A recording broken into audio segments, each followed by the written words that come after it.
বাংলাদেশ দূতাবাসের deputy high commissioner Khorshed Alam খোস্তগীর এবং প্রণব ভট্টাচার্যের উদ্দেশ্যে একটা কথা বলতে চাই। দেশের গভর্নমেন্টের নিয়ম অনুযায়ী পাসপোর্টের সেবা ইএসকেএল এখান থেকে দেবে। পাসপোর্টের মেশিন, ফিঙ্গারের মেশিন, যে অ্যাক্টিভ করার মেশিন, সেটা থাকার কথা পাসপোর্ট অফিসে, কিন্তু সেটা চলে গেছে ইএসকেএল এ। এখন এই যে হাজার হাজার মানুষ এখানে আইসা প্রতিদিন ভুগতেছে, এটার সমাধান কে দিবে? যার কারণে আমি আপনাদের উদ্দেশ্যে বলতে চাই, ঘুষ নেয়া এবং ঘুষ দেয়া দুইটাই অপরাধ। তারপরও আমি বলতে চাই যে আপনারা আর কত টাকা ঘুষ নিলে এই সমাধান দিবেন? যদি এইটার সমাধান আপনারা বলেন যে কত টাকা ঘুষ নেওয়ার পরে আপনারা সমাধান দিবেন, আমরা এখান থেকে জাকাত তুলে আপনাদের সেই টাকা পূরণ করে দিব, যাতে আমাদের সমাধান হয়।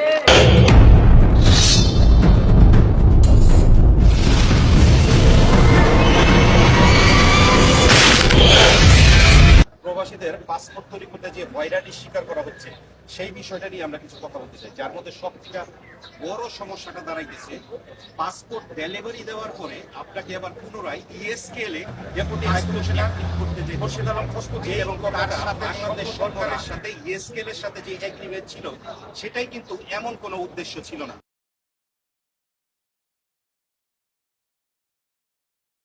পাসপোর্ট পুনরায় অ্যাক্টিভ করার জন্য, প্রবাসীদের হয়রানি করার জন্য তাদেরকে পুনরায় ইএসকেএল এ যেতে বাধ্য করা হচ্ছে। আমাদের কথা হচ্ছে, আমরা যেই জায়গায় লক্ষ টাকা খরচ করে এই পাসপোর্ট অফিস তৈরি করা হচ্ছে, সেখানে কেন আমরা আবার পুনরায় ইএসকেএল এ পাসপোর্ট অ্যাক্টিভ করতে যাব? প্রশ্ন এখানে, যেখান থেকে বাংলাদেশ দূতাবাসের সাথে এমন কোনো কন্ট্যাক্ট ইএসকেএল এর ছিল না। এখন বাংলাদেশ দূতাবাসের মেশিন চলে গেছে ইএসকেএল এর কাছে, যার কারণে শত শত প্রবাসী টাকা খরচ করে ইএসকেএল এর কাছে একবার যাইতে হয় ফিঙ্গার করতে, দ্বিতীয় সমস্যা হচ্ছে আবার পুনরায় পাসপোর্ট অ্যাক্টিভ করতে।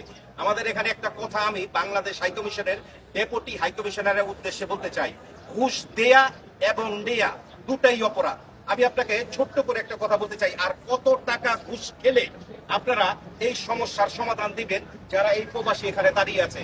যদি আপনি আমাদেরকে জানান, এই প্রবাসীদের সাথে আমরা একসাথে সেই টাকা তুলে আপনার কাছে পৌঁছে দেব, যাতে আপনি ঘুষ নেওয়া আপাতত বন্ধ রাখেন এবং আমাদের এই পাসপোর্টের হয়রানির কাছ থেকে সমাধান দেন। উনি আপনি কোথায় আসছেন? আলোস্তা থেকে 3 বার আসার পরে পাসপোর্ট উনি পাইছেন। পাওয়ার পরে আপনি ভাবেন যে আজকে পাসপোর্ট পাওয়ার পরে ওনারে আবার পুনরায় ইএসকেএল এ গিয়ে এই পাসপোর্ট অ্যাক্টিভ করতে হবে। এটা কোন ধরনের কথা? আমি শুধু এটা জানতে চাই, এটা কোন ধরনের নিয়ম? বিল্ডিং করা হয় বাংলাদেশ হাই কমিশন বা বাংলাদেশ এমবেসি, একটা স্থায়ীভাবে করলে খুব কম পয়সায় হয়। এটা আপনারাও জানবেন। এটা আমার এক্সপেরিয়েন্স আমি দেখছি, সেটা হচ্ছে যে পৃথিবীর এমন কোন এমবেসি মালয়েশিয়াতে কিংবা অন্য কোনো দেশে আছে কিনা, এমন এক দেশের বাসিন্দা আমরা যারা নাকি পাসপোর্ট তৈরি করতে হলে দিনের পর দিন 4-5 জায়গায় ঘুরপাক খাইতে হইবে।